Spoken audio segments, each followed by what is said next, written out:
विधानसभा रे पारित होला राज्य राजपथ प्राधिकरण बिल एथिपाई 180,000 कोटी टंका व्यवराध होईछि। बिल पास करिथिबारु मुख्यमंत्री एवं पूर्त मंत्री को बेस प्रशंसा करिसेंती सीआईआई अध्यक्ष। से कहिसेंती राज्य रे बहु अपहंच स्थान रहिछि जेउठी गमनागमन पाई सुविधा नाही। सेही सब स्थान को सहजरे गमनागमन होई परिबो। आगको राज्यर राजस्व बढ़िबा सह राज्य सशक्त हेबो बोली सीआईआई अध्यक्ष राजीव साहू कहिसेंती।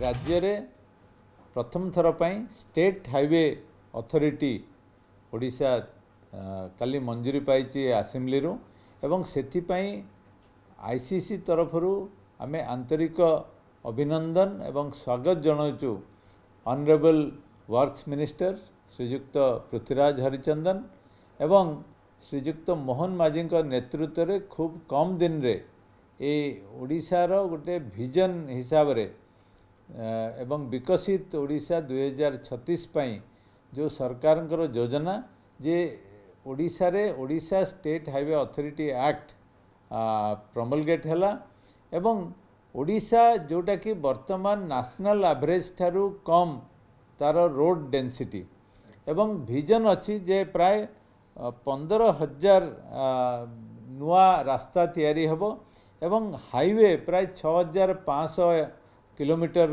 हाईवे 1,80,000 कोटी खर्च रे हाईवे प्रोजेक्ट सब आगु को जीवो।